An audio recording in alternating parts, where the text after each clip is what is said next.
Long runs can be brutal, physically, mentally, even emotionally, but they don't have to be. Today I'm sharing my 5 essential rules that have completely changed how I approach long runs, so they feel better, go smoother, and actually help me improve. Let's make your next long run the best one so far.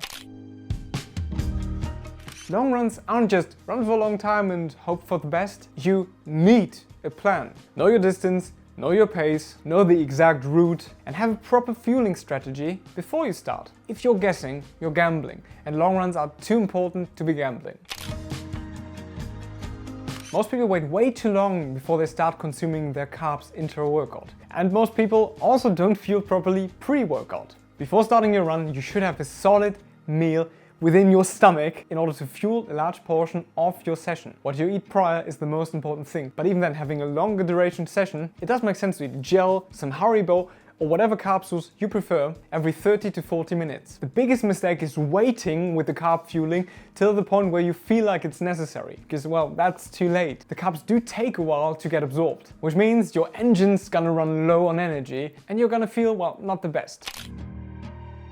This is a long run, not a sprint. Your pace should support the purpose of the run. Endurance, aerobic development, getting used to running for very long periods of time, mentally and physically. Most of the time, other than during marathon or half marathon prep, our long runs aren't gonna be hard. We're not gonna do a lot of fast paces during our sessions, and there is a good reason for it. So run at the right pace, don't push the heart rate too high, stay within your designated training zone, let that be zone 1, zone 2, and focus on the goal. And the goal is not pushing it super hard, but staying where you should be. So you don't need the fanciest gear to go on long runs, but having the right gear can really level up your comfort, I guess in some sense your performance, and for sure your safety and well-being. So here's what makes the biggest difference for me. Starting with the running shoes, a really good pair that is suited to your personal running style is always a very good idea. Let there be a more stable shoe with a stability element, let there be a super soft cushion shoe that just feels really fun and bouncy and soft, or something that's a little bit faster. But talking about the shoes, we need to talk about the most underrated accessory for running ever, and that is running socks. Having a nice pair of running shoes is cool and all, but having a good pair of running socks and not rocking the cotton socks is super important. Otherwise, you're gonna run a high risk of getting those blisters, and we don't want them. So get a nice pair of running socks, invest in yourself, and enjoy the comfort. Then there's lightweight, breathable clothing, obviously. Some short shorts, a nice singlet for the very hot days, or something like this here with more coverage from Rapid. Super light, yet everything's covered. High quality, just very nice and breathable.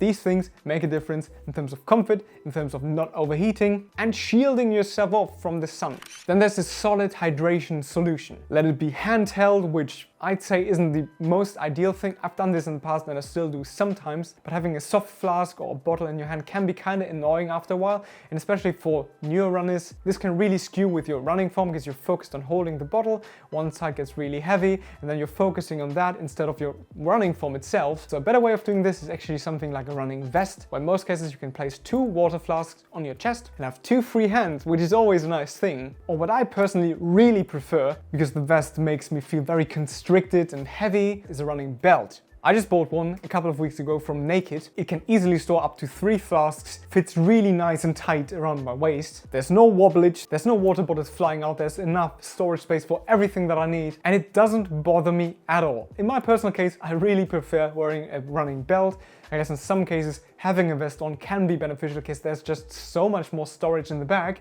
but I haven't been utilizing that so far. And especially during the summertime when it's really warm, I just prefer having a belt around my waist instead of a big bulky vest. And as the last beneficial piece of gear, or pieces of gear, it's 2, that I would say can make quite a big difference.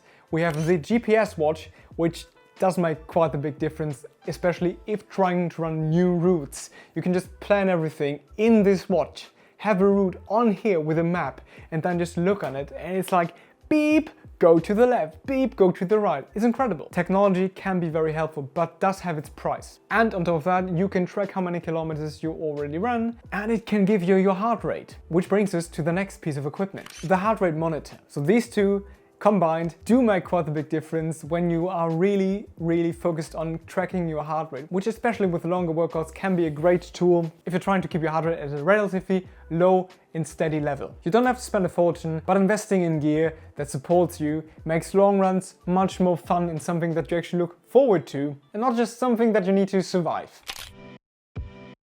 You don't grow and improve during the run, you grow after it. Prioritize recovery like it's part of the workout. Because it is. Hydrate properly, eat within 30 minutes of getting back home, get those proteins and carbs in. And please, don't skip this sleep. Your next run's performance depends on today's recovery. So these 5 rules have made my long run something that I actually look forward to and have helped me to increase my performance. And they've played a huge part in my journey as an endurance athlete and getting better and better and better.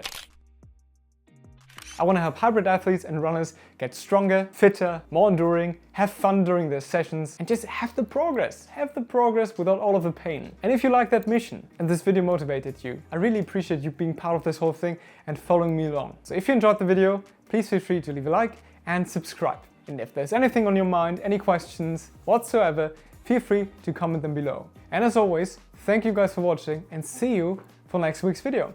Bye! Whoa. I thought I was gonna shit myself. Turns out, only thoughts.